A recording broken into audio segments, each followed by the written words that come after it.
Parti top. Le jeu. C'est bon. Le jeu, maintenant, ça va bouger.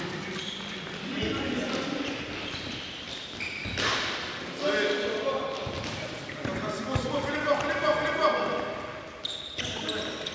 Ça doit aller vite, ça doit aller vite, ça doit aller vite. Oh, oui, tu veux.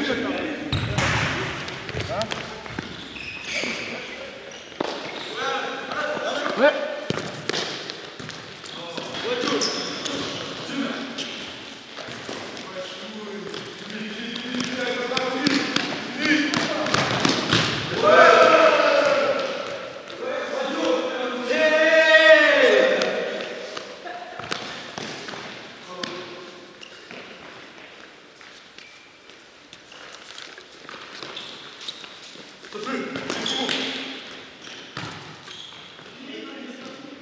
Parce que la plupart, je les connais depuis qu'ils sont petits. La plupart, ouais, je les connais depuis qu'ils sont tout petits. Depuis qu'ils ont. Ouais, je les vois, j'allais les voir jouer, ils avaient 10 ans, 11 ans. Depuis qu'ils sont vraiment tout petits, tout petits.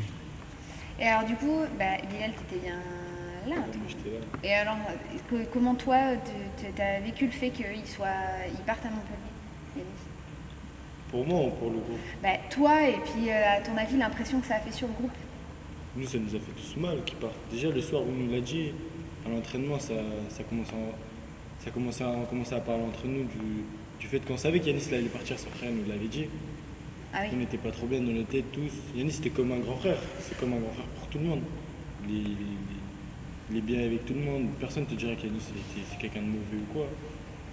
Et franchement, ça a été dur qu'il parte. Pour tout le monde. Pour moi et pour tout le monde, ça a été très dur qu'il parte.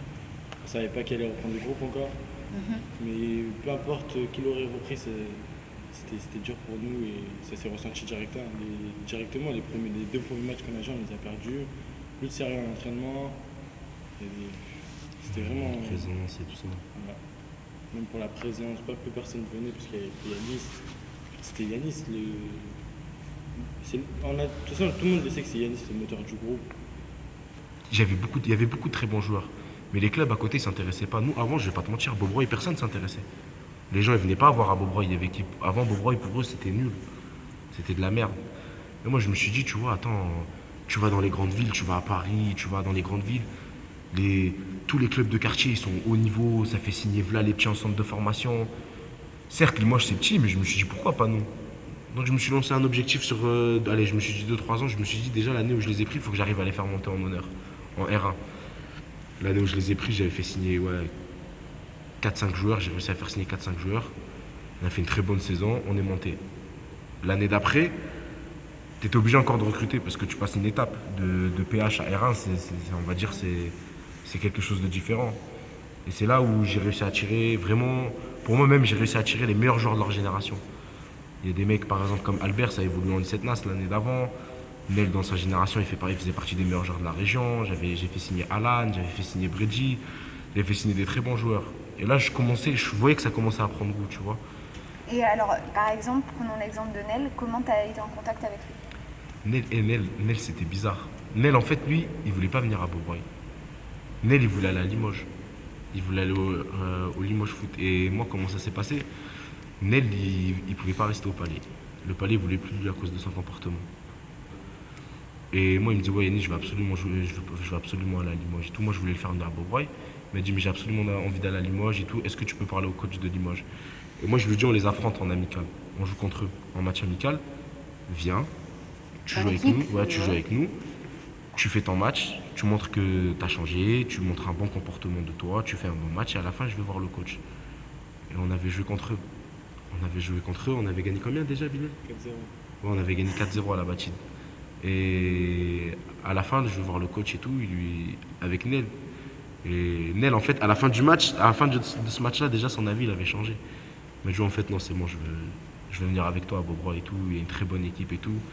Il m'a dit, ouais, je veux rester. Et même le coach de Limoges, il lui a dit, je pense que si tu vas dans un groupe comme celui de Beaubreuil, et lui, il avait besoin déjà il avait besoin de faire un gros travail mental sur lui. Nel? Ouais. Nel, si tu mets pas des petites quartiers avec lui, c'est mort, il est bouffe. Il aime bien, lui, être le boss de l'équipe, tout le monde lui fait la passe, tu lui fais pas la passe, il t'embrouille. Alors que là, tu rentres dans un groupe où il y a que des gars qui ont le même comportement que lui, tu vois. Tu peux pas faire des choses comme ça.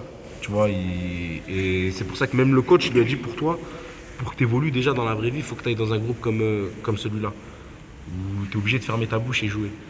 Et il est venu, et même lui après il était d'accord, tu vois. Et il était venu après, comme je t'ai dit, rapidement après il a pris goût et il a aimé. À la preuve, regarde où il est aujourd'hui, il est bien. Il voulait rentrer dans un centre de formation, il a réussi. Quand tu dis il y en avait certains, ils jouaient dans leur club et dans leur club, ils vivaient du racisme, c'était quoi? Bah, par exemple, je vais donner de l'exemple. Bah, par exemple, Bilal, vu qu'il est là. Bilal, demain, il va dans un club. Ouais. Il va dans un autre club à côté, pas dans un club de quartier. Il va aller dans ce club-là. Ouais. Le mec qui va jouer au même poste que lui, Bilal, par exemple, va être meilleur que lui. Mais l'autre, il va jouer parce que papa et maman sont les amis du coach. Tu vois ce que je veux dire? Et ça marche beaucoup comme ça ici. Tu sais, cette sensation-là, comme on dit, tu peux pas l'expliquer. Il faut la vivre. Tu es là, tu viens, tu t'entraînes, tu cours après ton bus, tu prends le bus, tu vas à l'entraînement. Lui, tu viens, et juste sa maman, elle le pose devant. Toi, tu es là, tu fais des trucs de fou pour aller à l'entraînement. Et à la fin, tu vois, le week-end, toi, tu es meilleur que lui et tu vois que c'est l'autre qui joue et toi, tu es sur le banc ou soit tu restes chez toi. Tu sais, c'est. Pour moi, c'est du racisme. Et ça se dit? Comment ça se dit? Ça se dit au coach, bah là en fait je suis meilleur, pourquoi c'est lui qui joue? Bien sûr, tu le dis, mais tu vas le dire, mais tu vas faire quoi? Il n'y a pas tes parents, toi. T'es petit, le coach, il va te dire quoi? Tu veux lui faire quoi, coach? Tu peux rien faire, tu fermes ta bouche. Et ça te dégoûte du foot. Et puis au final, t'arrêtes le foot. Et ben tu te retrouves là-bas après, au quartier, avec les autres. Mais non, mais alors mais en même temps ça veut dire que c'est une impasse quoi, parce que tu pourrais te dire bon ben je suis bon, j'ai envie de progresser et d'être dans un club. Mais tu peux pas progresser dans un groupe comme ça. Voilà, c'est impossible. C'est impossible. Parce que tu progresses, tu t'entraînes. Certes, tu t'entraînes, mais le week-end, tu joues pas. Tu peux pas voir si tu progresses. Ouais. C'est impossible. Voilà quoi, ces petits-là, c'est juste qu'ils s'intéressaient pas à eux. Et maintenant, quand ils ont réussi on va dire maintenant, à marquer leur propre histoire, parce que tout seuls, ils ont réussi à monter en honneur. On est parti, on a bougé à Paris, il y en a qui sont partis en centre de formation, il y en a maintenant qui évoluent comme Albert, et pas dans un centre de formation, mais il est dans une structure professionnelle, il évolue en 19 national à Trélissac. C'est là où maintenant ça s'intéresse à eux. C'était avant qu'il fallait venir. Maintenant c'est trop tard, on n'a plus besoin d'eux. Les petits ils évoluent déjà au plus haut niveau, je m'occupe d'eux, j'essaie de leur trouver des opportunités. Il n'y a plus besoin d'eux maintenant. Et toi là-dedans, parce qu'en fait tu t'es investi beaucoup à... Ouais, beaucoup. Beaucoup. J'ai même perdu beaucoup d'argent même, et il en est témoin. J'ai refusé même des travails. Pourquoi? Bah, parce que les horaires ça tombaient pas en même temps qu'eux, le samedi, tout ça. J'ai refusé. Donc ouais, ça m'a pris beaucoup de temps. Même quand on s'entraînait pas, j'allais, il y en a, je leur faisais des spécifiques. Je me levais exprès les matins, j'allais leur faire des spécifiques. Parce que je voyais qu'ils avaient envie de bosser. Et pourquoi pourquoi t'aimes bien? Qu'est-ce que ça t'apporte toi? Ah, parce que moi ça me fait plaisir toujours. Moi j'aurais aimé qu'on me fasse ça à leur âge. Un gars, un grand, il vient, il s'investit, il nous entraîne, il nous fait bosser et tout. Comme ça au moins tu restes pas dans le quartier à rien faire. Et il y en avait plein qui avaient envie. Ils avaient envie de réussir et ils y croyaient, tu vois. Même moi je leur dis les gars, faut croire en vos rêves. Vous pouvez y croire, pourquoi les autres y réussissent et pas vous. Et moi quand je vois des petits qui vivent ces choses-là, c'est juste magnifique, t'es content pour eux. Tu peux être que content. C'est ça en fait moi. Là quand moi on me dit ouais, Nel, Orléans et tout, moi je suis content pour lui, mais quand on me dit est-ce que c'est grâce à moi, c'est pas grâce à moi, pour moi c'est grâce à lui. Moi juste je les ai aidés. Et quand je vois des petits comme ça qui réussissent, je te jure, ça me fait plaisir. Et je demande rien au retour, je m'en fous. Je te jure, je m'en fous. Et même Nel, tu peux leur demander et tout, tu leur dis est-ce que Yanis il te demande, il t'appelle et tout ça. Non, je m'en fous. Moi tant qu'il est là-bas, maintenant après c'est à lui de faire un travail. C'est tout, je dois m'occuper des autres qui sont restés là encore.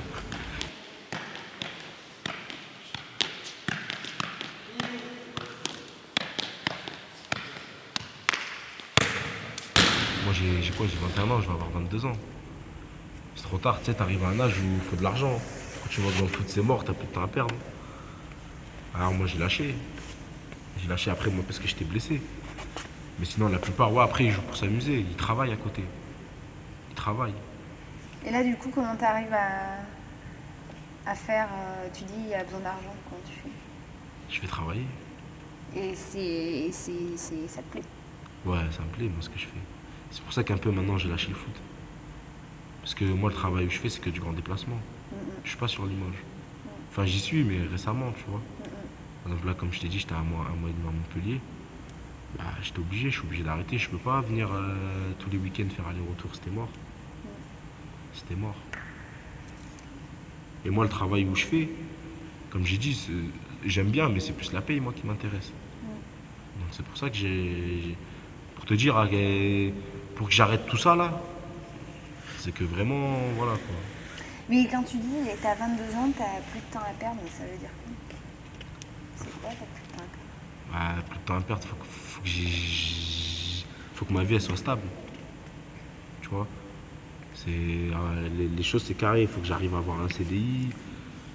Faut plusieurs choses comme ça, quoi. C'est quoi les plusieurs choses comme ça? Ah, faut que je me marie. Faut que je trouve une pépite. Il faut que je trouve ma pépite. Ils sont jeunes encore. Mais moi, ça y est, tu sais, t'arrives à un âge où tu penses à toutes ces choses-là. Ouais. Bah ouais. J'ai d'autres projets avant. C'est quoi tes projets? Mettre bien ma mère. Pourquoi? Parce que je dois lui rendre tout ce qu'elle m'a donné. Chez nous, c'est la base, t'es obligé. Ah, elle t'a donné quoi? Hein? Bah, c'est elle qui m'a mis au monde, c'est elle qui remplit le frigo avec le papa. C'est toutes ces choses-là. Là, je dois leur rendre tout ça maintenant. Et comment ça veut dire quoi, leur rendre? Bah, la mettre bien, la faire voyager, lui donner de l'argent pour qu'elle se fasse plaisir. Elle bosse là? Ouais, boss. Et c'est dur? Ouais, c'est dur, hein. C'est quoi? Femme de ménage. Ouais, C'est compliqué. Mon père, il a un madrange. ok. Tu vois, c'est compliqué. Ils sont en horaire décalé tout le temps? Mon père, il travaille de nuit. Et Ouais. ma mère, elle embauche à 5h du matin. Et elle fait les soirs aussi? Elle fait 5h du matin jusqu'à 9h Ouais. et de 16h jusqu'à 19h. Ça veut dire que avant que vous leviez, eh ben, elle Ouais, bosse. Et quand vous rentrez de l'école, elle bosse. Ouais. Ça a été comme ça tout le temps? Non, ça fait pas longtemps qu'elle travaille. Après, ma mère, ça fait même pas un an qu'elle travaille. Avant, elle travaillait pas du tout. Il y avait que mon père qui travaillait. Parce que là, maintenant, la situation elle est compliquée, il faut que tout le monde aille travailler. Pourquoi? Faut payer le loyer. Faut remplir le frigo. Ok. Faut habiller les petits frères, la petite sœur. Puis vous êtes grand quand même. Non, on est grand Donc, maintenant. C'est pour vous ça que je te nourrissez dis. bien quoi. C'est pour ça que je te dis ça. Je suis grand et il faut que je l'aide. C'est le plus Ok. important. C'est important. Après, d'abord, je vais mettre bien ma famille et après, je me mettrai bien moi plus tard. Mais je me mets bien aussi quand même. Il faut, c'est important. Mais d'abord, dès que je vois que je les ai mis bien, assez bien, là, je me mettrai bien moi. Ok. Et j'ai le temps, moi, encore pour me mettre bien. Je suis jeune. Je suis jeune.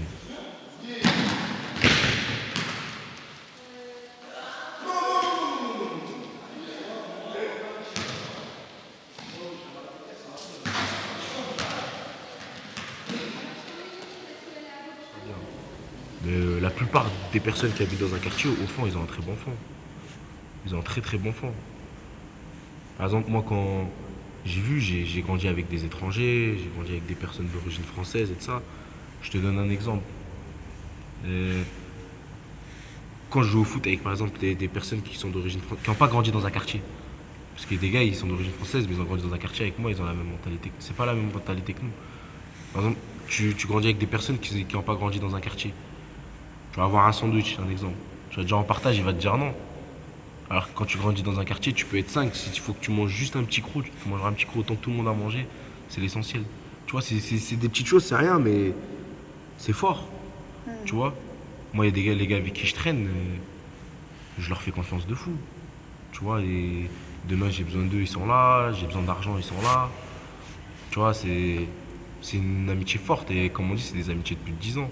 Ça veut dire que tu leur confies, vous parlez aussi de choses vachement personnelles et tu leur confies Ouais. des trucs. Tu confies.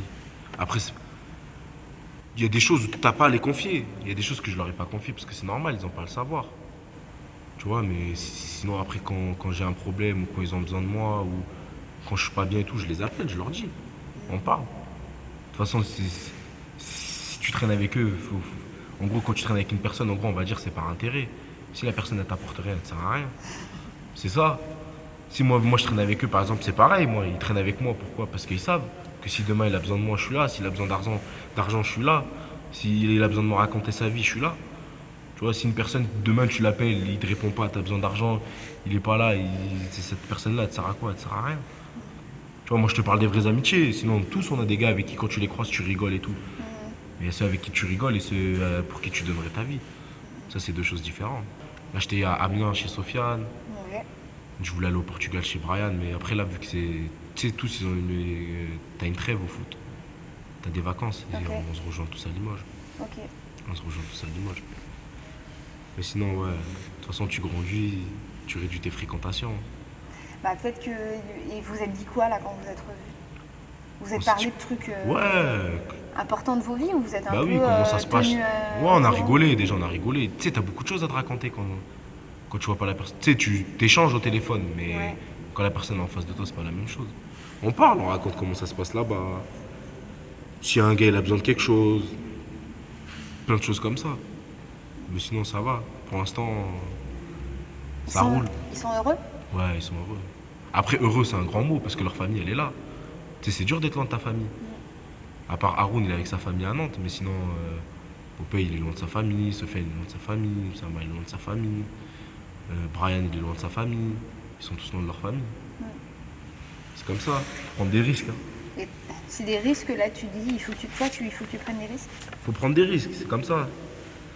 Tu sais, demain, s'il y en a un, je leur souhaite pas, je leur souhaite tous du bonheur, mais s'il y en a un qui réussit pas, il se dira quoi? Bah, j'étais loin de ma famille, j'étais loin de tout ça pour qu'au final, il n'y ait rien. C'est un risque que tu prends. Même, c'est humain, eux, quand les parents ils voient leurs enfants partir loin d'eux. Tu sais, c'est compliqué à vivre.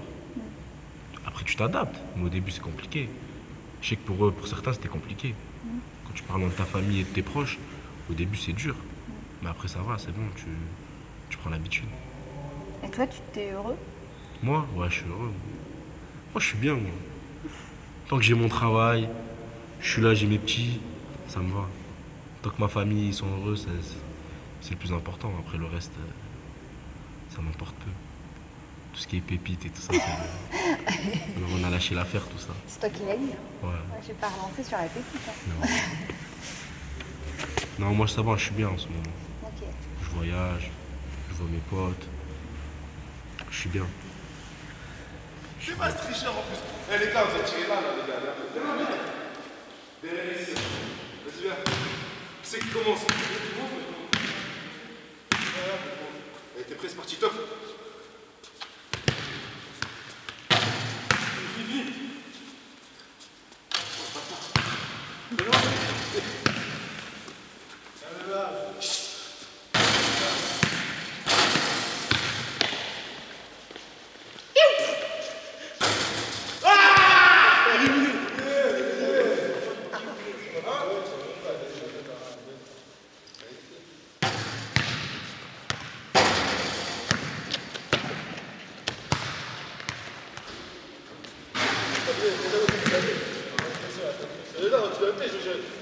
Ça va,